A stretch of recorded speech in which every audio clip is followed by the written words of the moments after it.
Assalamu alaikum. In this video I will discuss about Frankel defect.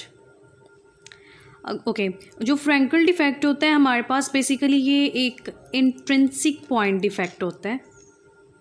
Okay इसमें होता क्या है कि एटम या ion displace from its normal position in crystal lettuce and occupy the interstitial side. यहाँ पे atom है ना, जो यहाँ जो आयन है वो अपनी नॉर्मल साइड से चला जाता है, लेकिन क्रिस्टल के अंदर ही रहता है। क्रिस्टल के अंदर जो इंटरस्टिशियल साइड्स होंगी ना, वहाँ पे चला जाएगा वो, मतलब बाहर नहीं गया कहीं पे, उसके अंदर ही रहा है, ठीक है, लेकिन अपनी नॉर्मल साइड से चला गया और किसी इंटरस्टिशियल साइड पे चला गया, ठीक है, नॉर्मल साइड से निकल के किसी इंटरस्टिशियल साइड पे चला जाता है। ये डेफिनेशन थी, इसको हम डायग्राम से ज़्यादा अच्छे तरीके से समझते हैं।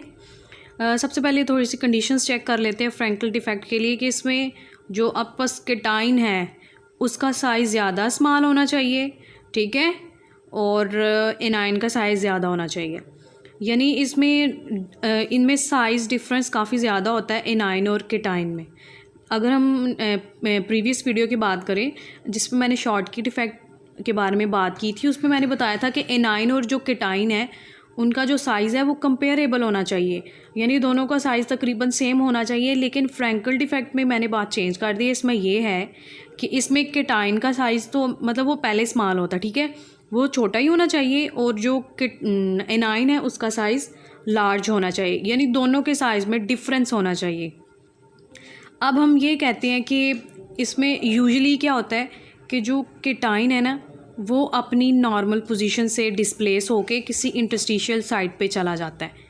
ज़्यादातर केसेस में केटाइन ही जाता है, लेकिन कुछ केसेस ऐसे हैं जिसमें क्या होता है कि एनाइन का साइज़ छोटा होता है और केटाइन का साइज़ बड़ा हो जाता है, और एनाइन है ना जो वो चला जाता है अपनी जगह से किसी इंटरस्टिशियल साइड पे। ओके, तो इसमें भी क्या होगा कि इसमें भी स्टिशियोमेट्री जो कंपोजिशन होगी वो सेम रहेगी, वो बिल्कुल भी चेंज नहीं होगी। चेंज तो नहीं ना होगी क्योंकि कोई चीज़ बाहर तो नहीं कर रही, ना कोई चीज़ बाहर से अंदर आ रही है, ठीक है, ना बाहर से अंदर ऐड हो रही है। अब इसको हम डायग्राम से समझते हैं कि फॉर एग्ज़ाम्पल सिल्वर क्लोराइड इसकी सबसे अच्छी एग्ज़ाम्पल है फ्रैंकल डिफेक्ट की। ये देखें, ये सिल्वर क्लोराइड ये इस तरह इसकी अरेंजमेंट है, ठीक है, ये है मतलब प्रॉपर अरेंजमेंट है ये। लेकिन जब फ्रैंकल डिफेक्ट आएगा तब क्या होगा, ये देखें, यहाँ पे सिल्वर होना चाहिए ना, यहाँ पे, ठीक है, सिल्वर आयन होना चाहिए ना यहाँ पे, लेकिन वो अपनी नॉर्मल पोजीशन से चला गया और यहाँ पे बिटवीन लेयर्स, जैसे ये लेयर थी ना और ये एक लेयर है, ये बिटवीन लेयर आ गया। इसमें होगा क्या कि ये देखें, ये सिल्वर आयन यहाँ से निकल कर यहाँ पे चला गया है, ये इंटरस्टिशियल स्पेसेस थी, यहाँ पे चला गया वो, ठीक है। यहाँ पे भी आप एग्जांपल ले लें, यहाँ पे भी देखिए सिल्वर, इसका साइज़ छोटा है ना, तो इसलिए इसने क्या किया कि इसने ये इंटरस्टिशियल साइड्स को ऑक्यूपाई कर लिए। ओके, तो ये बेसिकली है फ्रैंकल डिफेक्ट। इसमें होता क्या है कि जो चीज़ डिस्प्लेस होती है, बेसिकली यहाँ पे केटाइन डिस्प्लेस हुआ है ना, उसने यहाँ पे क्या किया, यहाँ पे उसने केटाइनिक वैकेंसी क्रिएट की है, ठीक है, यहाँ पे केटाइनिक वैकेंसी क्रिएट करके चला जाता है वो, और जाके इंटरस्टिशियल साइड को ऑक्यूपाई कर लेता है, ठीक है, यानी वैकेंसी को क्रिएट भी करता है और जाके किसी इंटरस्टिशियल साइड को ऑक्यूपाई भी कर लेता है। एट अ टाइम दो काम हो रहे होते हैं। तो यहाँ पे अगर हम डेंसिटी को चेक करें तो डेंसिटी नॉट चेंज, यहाँ पे डेंसिटी तो चेंज नहीं ना हुई, क्या मैस में फ़र्क पड़ा है।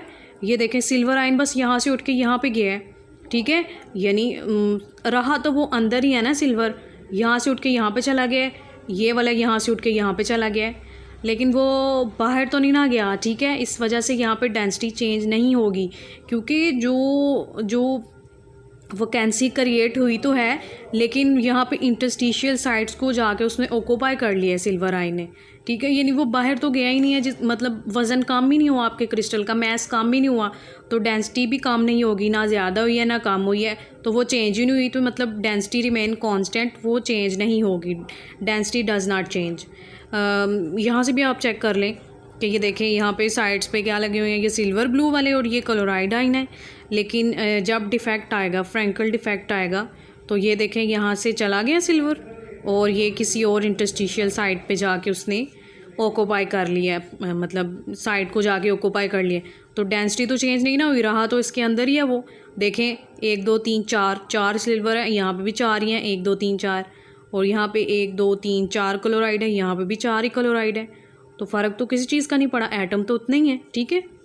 तो यानी यहाँ पे डेंसिटी चेंज नहीं होगी। इसकी डिटेक्शन हम कैसे करेंगे? इसकी डिटेक्शन करने के लिए हम इलेक्ट्रिकल कंडक्टिविटी को यूज़ करते हैं, ठीक है। जब सिल्वर आइन है, सिल्वर आइन अपनी जगह से दूसरी जगह पे गया है, तो उसने क्या किया? माइग्रेशन की है, माइग्रेट किया है वो from one side to another side. तो जब आइन माइग्रेट करते हैं तो क्या होता है? कंडक्टेंस होती है, कंडक्टिविटी बढ़ती है किसी भी चीज़ की, इलेक्ट्रिकल कंडक्टिविटी इंक्रीज़ होती है। तो मतलब इसका मतलब ये हुआ कि फ्रैंकल डिफेक्ट में आयंस मूव करती हैं, जिसकी वजह से इलेक्ट्रिकल कंडक्टिविटी इन्हेंस होती है। तो जब भी किसी भी मटेरियल में इलेक्ट्रिकल कंडक्टिविटी इंक्रीज़ करेगी तो हम कहेंगे उसके अंदर फ्रैंकल डिफेक्ट है, ठीक है। अगर हम शॉर्ट की डिफेक्ट की बात करें तो उसमें किसी किस्म की इलेक्ट्रिकल कंडक्टिविटी इंक्रीज़ नहीं थी हो रही, क्योंकि वो उसमें न्यूट्रलिटी जो थी वो मेंटेन हो रही थी। लेकिन यहाँ पे क्या होगा कि यहाँ पे इलेक्ट्रिकल कंडक्टेंस की वैल्यू इंक्रीज़ करेगी।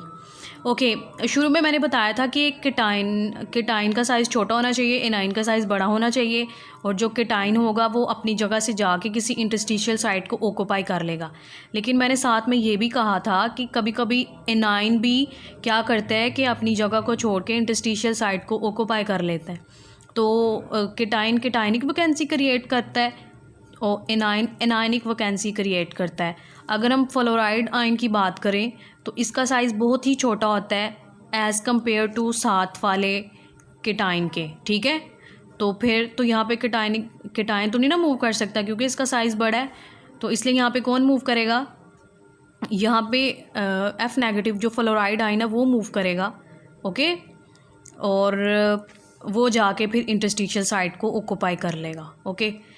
तो जैसे CaF2 है, कैल्शियम फ्लोराइड है, यहाँ पे ये फ्लोराइड स्ट्रक्चर कहते हैं इसको हम कहते हैं इसका स्ट्रक्चर फ्लोराइड है, फ्लोराइड की तरह, ठीक है। फ्लोराइड स्ट्रक्चर उसमें बेसिकली होता क्या है कि जो F नेगेटिव नहीं है इसमें, वो क्या करेगा? उसका साइज़ छोटा होगा कैल्शियम की निस्बत, तो वो क्या करेगा? वो जाके इंटरस्टिशियल साइट को ऑक्यूपाई कर लेगा।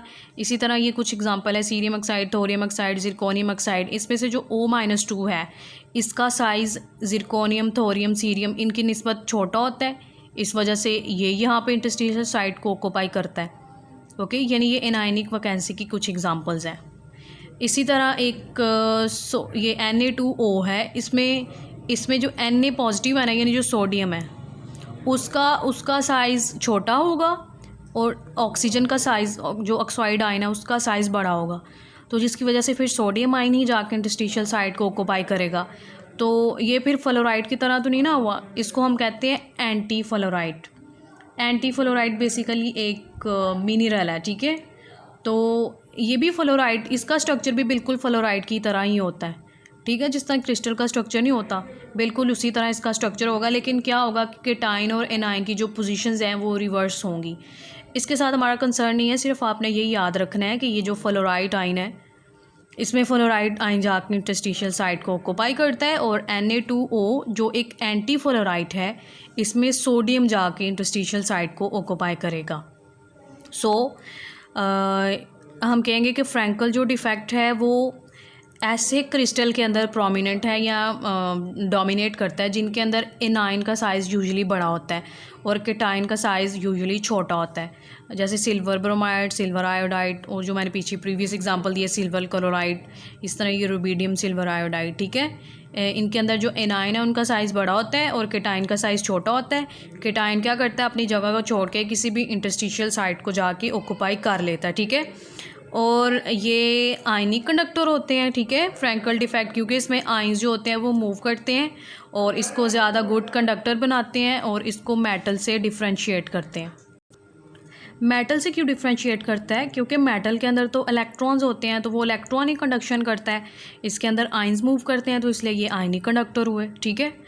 अब यहाँ पे एक NaCl और एक सिल्वर क्लोराइड है, दोनों को अगर हम सॉलिड फॉर्म में लें तो ये नॉन कंडक्टर होता है, हमें पता है, हम कहते हैं ना आयनिक कंपाउंड सॉलिड फॉर्म में नॉन कंडक्टर होते हैं। क्यों ये नॉन कंडक्टर हैं? Due to Schottky defect. Okay, अब शॉर्टकी डिफेक्ट की वजह से ये नॉन कंडक्टर क्यों है, तो काइंडली आप मेरी शॉर्टकी डिफेक्ट वाली वीडियो को देखिए, उसमें मैंने काफ़ी अच्छे तरीके से उसको एक्सप्लेन किया हुआ है। बल्कि होता क्या है बेसिकली इसमें कि सोडियम भी अगर मूव करेगा तो क्लोराइड भी वहाँ से चला जाएगा, तो न्यूट्रलिटी तो मेंटेन रहती है ना। तो इसका मतलब है कि हम उसमें कंडक्टेंस को मेजर ही नहीं कर सकते हैं, ठीक है। लेकिन सिल्वर क्लोराइड जो ये यहाँ पे अभी हमने एग्जांपल देखी है, ये भी तो आयनिक कंपाउंड है, लेकिन ये सॉलिड फॉर्म में कंडक्टर होता है। ये क्यों कंडक्टर होता है? क्योंकि इसके अंदर फ्रैंकल डिफेक्ट होता है। ओके, यही फ़र्क है इसमें, ठीक है। इसके अंदर फ्रैंकल डिफेक्ट होता है इसके अंदर, और इसके अंदर शॉर्टकी डिफेक्ट होता है। और इसमें बेसिकली कैटायनिक वैकेंसी क्रिएट होती थी ना, यानी जो सिल्वर है वो अपनी जगह से चला जाता है और किसी इंटरस्टिशियल साइट को जाके ऑक्यूपाई कर लेता है। तो होप सो आपको समझ आई होनी है। अगर आपको किसी चीज़ की समझ नहीं आई तो काइंडली आप कमेंट करें, ठीक है, आपको आंसर मिल जाएगा। इसके अलावा लाइक करें, शेयर करें, सब्सक्राइब करें और ज़्यादा से ज़्यादा मेरे चैनल को प्रमोट करें और इसको लाइक करें, ठीक है। Thank you.